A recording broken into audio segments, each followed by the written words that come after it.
Welcome back to Dickin' Around Outdoors. As you can tell today, we're not outdoors, we're in the bar.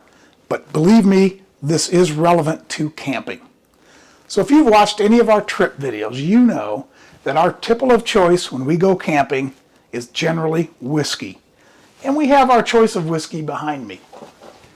But what if someone came to you and said, I've got a magic wand, and that magic wand is going to make the whiskey that you like taste even better, and you won't be as likely to get a hangover. And it doesn't only work on whiskey. If your drink of choice is vodka, rum, brandy, tequila, it doesn't matter. It's going to make all of them taste better. Would you believe them? I know, I was a bit skeptical, but in the name of science and gear reviews, we have before us the Stirring Spirits Enhancer. Now you may say, what the heck is that going to do to my liquor? And as you can see, it's just a fine mesh. And inside that mesh, as you can hear, is a, catalyst is the best word I have for it. And the engineers that designed this claim that this catalyst will remove the impurities in your liquor. Think about it. As distillers are distilling their liquor, their goal is to get pure ethanol out of their still. But as you can imagine, they don't always get 100% ethanol. They get other components, and those components are called congeners. And they would be things like ketones, acetones, all those types of things that add a little bit of their own flavor to your liquor. Also, there is evidence that those congeners are responsible for hangovers, which is why, scientifically, vodka gives you less of a hangover than whiskey because it contains less of the congeners. Engineers say that this removes congeners from your liquor and gives them a smoother taste, knocks down some of the heat, and just makes for an overall better drinking experience. I've tested this at home, and I'll share with you at the end of this video what I found, but we have recruited one of our good friends to help us test this, and we're going to run over to their house now to see how that test goes. So stick around and watch the action. All right, we are at our friend Dennis's house, and as you can see in a moment, Dennis is quite the bourbon aficionado. So we're getting ready to pour the whiskey, our whiskey of choice today.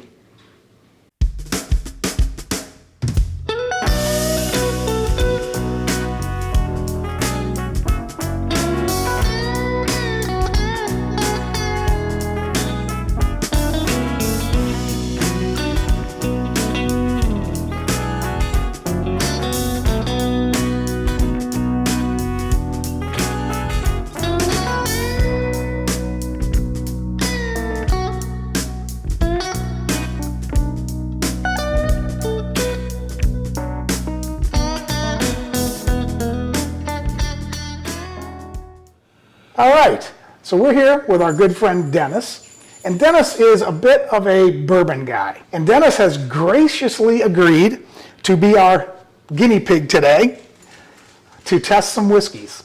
And it's very simple. This is not any test of Dennis in any way, shape, or form. What we've done is we've poured 3 whiskeys, and all we want to ask Dennis to do is sniff, tell us what he thinks of the smell of the whiskeys, and then taste. And then tell us which one he likes the best. You ready to go? Absolutely. All right. Looking at number 1, it actually has a nice color. Not a lot. Not a lot of smell. It's low proof.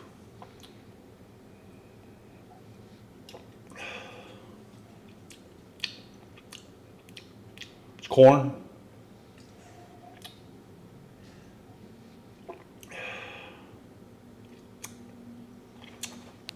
Second taste is better. It tends to be the way I get it. First taste kind of deadens everything, and the second taste I taste it. It actually tastes a little bit higher proof this time, but little Kentucky hug, as they say it.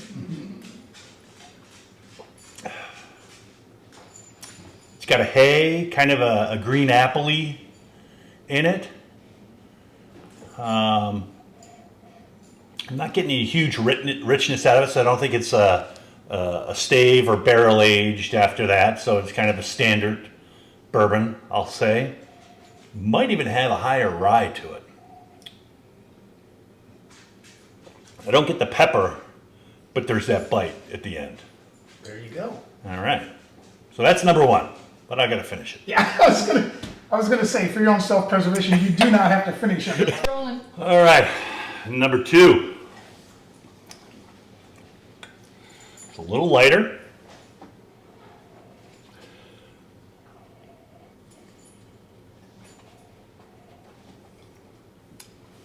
Not getting a huge smell out of this one either.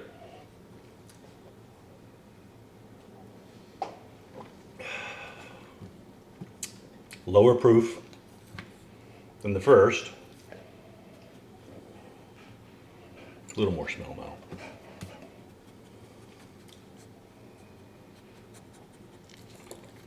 Little corn, some caramel in there.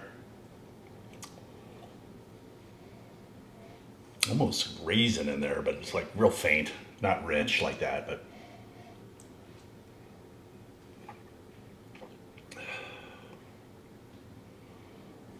might even be a wheaty. I'm not sure. There's a back end something going on there. The big taste, suddenly you get the Kentucky hug. So now you kind of go, okay, a little bit, maybe it does have a little proof to it. At first I was thinking this was like an 80 proofer, but it's definitely a 95 plus. Yeah. It was almost like a Jack Daniels when I first smelled it, but Interesting. good. I'm ready. And number three.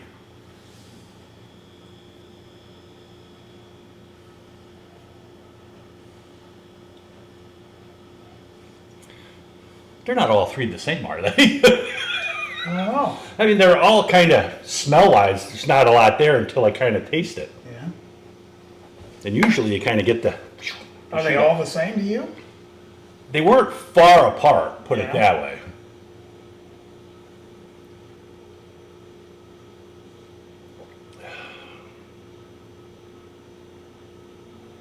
Yeah, they're really close.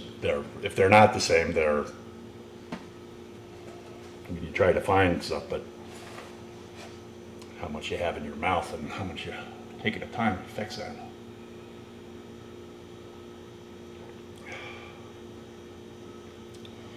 That tastes just like the second one. Are they different, similar?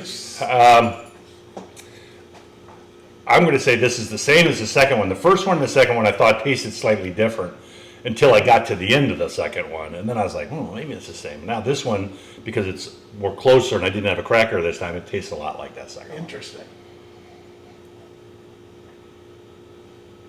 It starts out super tasting low proof, and then when you get bigger sips to finish it, it's hotter.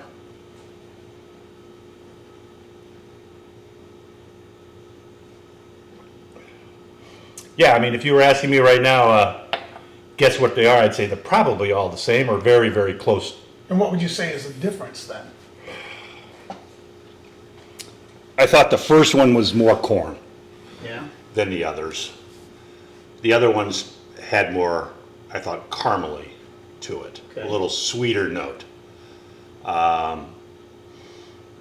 Like I said, they all started off, I thought, lower proof, but then when I took bigger sips and took it down, you get that nice warm, you're like, oh, so maybe that is up there. Yeah. But that would fall in. If they're not all the same or two the same, they're pretty close. All right. So, Dennis, have you ever seen one of these before? That's what you make tea with. Similar. Okay. This is called the Stirring Spirits Enhancer. Okay. And what it says they do, or what the designers of this say it does, is it enhances the flavor of your liquor, makes it smoother, and removes some of the non-alcohol components that get into the whiskey, Okay. and allows you to not have as much of a hangover or no hangover. So, we wanted to test this on somebody that knew nothing about it to see if it changed the whiskey for them. And you nailed it he drank the same whiskey every time, Whiskey Acres, very good. which is our local distillery. This is our 7-year blend, or 7-year aged. And the proof on this is It's like 53 and a half. I guess, and Dennis, I'm going to let you say, did the stirring enhance the whiskey, or did it basically just taste the same to you? Did you use that on all three, or did you just use it on? First one was untreated. This had 2 swirls, and this had 5 swirls. What they say is the more you swirl it, the more it removes. So don't overdo the swirls. It is interesting that I thought the first one was the only one that was maybe slightly different. Yeah. If I was going to rate them, to be quite honest, the second two, I like the caramely notes more Okay. than the corn notes. So I would, Yeah. if I was going to say, well, I'm going to pick one of these to drink, I probably would have picked either 2 or 3 versus 1. But that's all like playing with it's mind game stuff. Yeah. It's interesting. I mean, did it change the first one? I don't know. I mean, reality is there were very little difference between the second two. Yeah. I thought maybe a slight difference from the first one, but they were all very similar. Interesting. So it did change the flavor a little bit, and this is from someone that drinks a lot of bourbon. This is for someone who has a lot of experience tasting bourbon. So subtle hints on the whiskey, but now I think I have a bigger challenge. And Dennis has been kind enough to accept this challenge, which is to try this with some tequila. So let us get that set up and we'll be right back. So we've poured the 2 tequilas. I'm going to use the stirring. I'm going to go 5 swishes.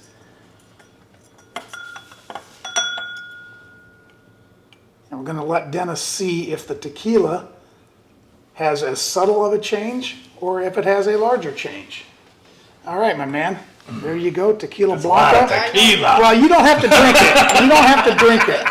I don't think I've ever had that much tequila. It's Yeah. tequila, right? It's a clean tequila, though.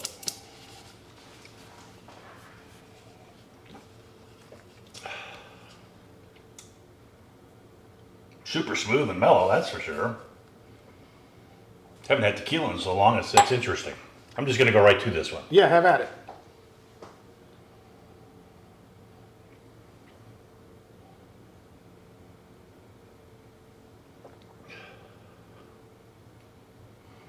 Boy, I don't know if I can taste any difference in that.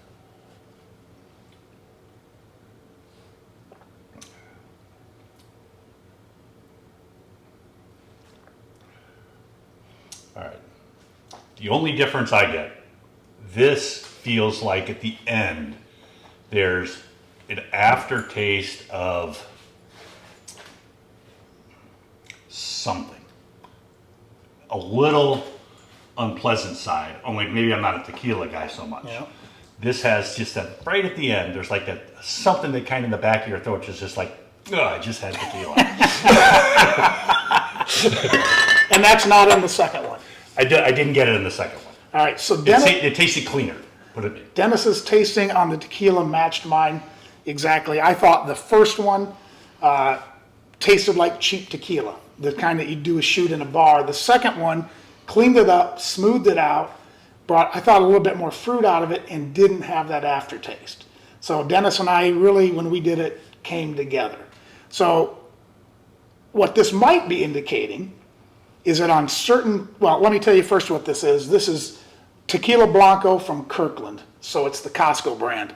So what this tells me is that certain lower priced whiskeys and spirits may have more of these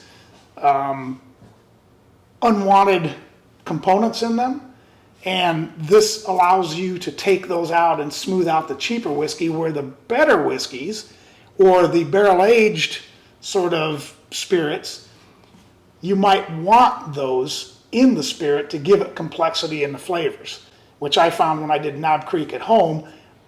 They tasted different, but I'm not so sure I liked the cleaned up version better. So, Dennis, thank you for this. Absolutely. We're going to let Camera Lady finish off these 2 tequilas, and Dennis and I are going to get to trying some bourbons. As you saw, This is not a joke. It actually works. I can't tell you how, but it works. In both cases, dentists preferred, maybe not starkly, but preferred the treated whiskey and tequila to the untreated version. Again, when I did the test, I did it on a 12-year-old Knob Creek. It definitely changed the flavor profile of the whiskey, removing some of the musty oak. Personally, I'm not sure it was an improvement. Both were good, and sometimes you like some of those flavor components. It's what makes some whiskeys different than others.